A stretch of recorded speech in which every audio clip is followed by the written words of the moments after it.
Hello friends, welcome है आपका हमारे YouTube channel knowledge with Alok Singh Rajput में। करोड़ों कर्मचारियों और पेंशनर्स के लिए दिन भर की दो बहुत ही इंपॉर्टेंट खबरें लेके आया हूं। इसके रिगार्डिंग नए आदेश भी जारी हो चुके हैं।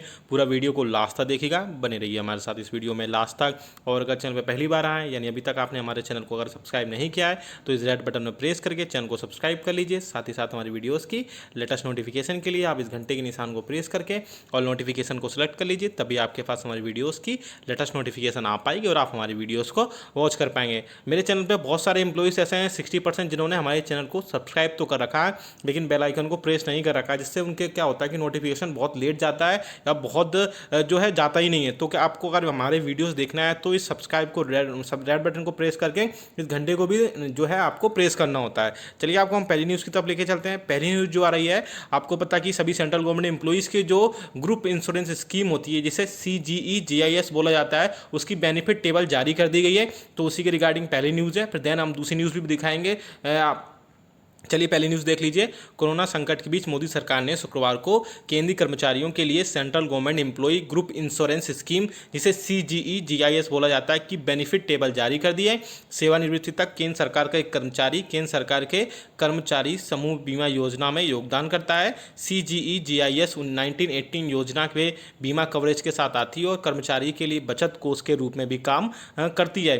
कुल योगदान में से अंशदान का एक हिस्सा बीमा कवर की ओर किया जाता है, जबकि बाकी का हिस्सा सेविंग फंड में दिया जाता है। CGE-GIS को उद्देश्य नौकरी के दौरान मृत्यु होने की स्थिति में उनके परिवारों की मदद करना है। सेविंग फंड में संचित राशि का भुगतान रिटायरमेंट के समय कर्मचारी को दिया जाता है।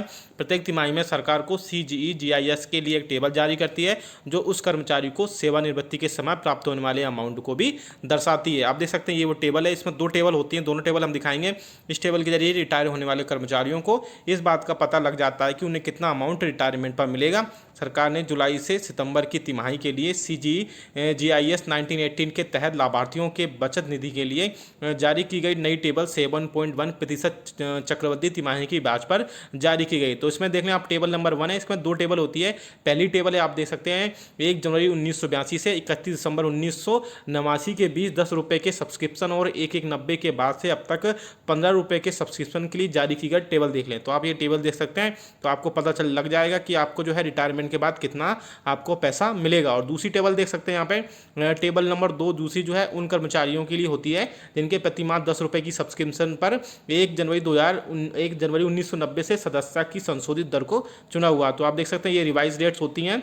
देश में कोरोना संक्रमण के बाद से अब तक सरकार ने कर्मचारियों के महंगाई भत्ते से लेकर पेंशन छुट्टियों आदि पर कई बड़े फैसले लिए हैं। सरकार के इन फैसलों पर का असर मौजूदा कर्मचारियों के साथ साथ रिटायर्ड कर्मचारियों पर भी पड़ रहा है। सरकार ने कोरोना संक्रमण के फैलने की शुरुआती दिनों में देश भर में लॉकडाउन कर दिया था। इसके बाद सरकार ने सबसे बड़ा फैसला महंगाई भत्ते और डीए को लेकर किया था। तो आप देख सकते हैं दो अलग अलग टेबल होती हैं, दोनों जारी कर दी गई हैं। तो आप अपना देख लीजिए किसमें आपका जो है आप किससे जो है किसके अंतर्गत आते हैं। चलिए दूसरी न्यूज़ की तब लेके चलते हैं। दूसरी न्यूज़ जो आ रही है, आप देख सकते हैं मिनिस्ट्री ऑफ फाइनेंस के डिपार्टमेंट ऑफ एक्सपेंडिचर की तरफ से 2 सितंबर 2020 को जारी किया गया ऑफिस मेमोरेंडम है, जहाँ पर सरकार जो है अब डिजिटल इंडिया के तहत जो है जो डिजिटल इंडिया में कई सारी चीज़ें लेके आ रही है ताकि सारी चीज़ें जो है डिजिटलाइज हो, ऑनलाइन हो और सारी चीज़ें जो है उसमें अब जो है इकोनॉमिकल हो, इफ़िशिएंट हो, इफेक्टिव हो, ताकि इसलिए गवर्नमेंट ऑफ इंडिया ने डिसाइड किया कि अब जितने भी आपके जो प्रिंटिंग वॉल कैलेंडर्स थे, डेस्कटॉप कैलेंडर्स थे, डायरीज थी, फेस्टिवल ग्रीटिंग कार्ड्स थे,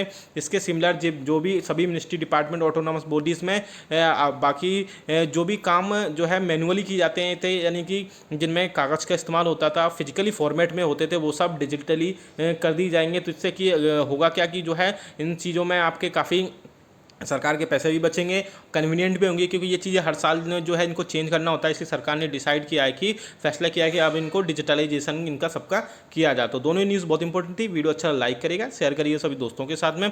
ऐसी न्यूज़ और अपडेट्स के लिए आप हमारे चैनल को सब्सक्राइब भी कर लेगा। मिलते हैं आपको नेक्स्ट वीडियो में। Thank you so much.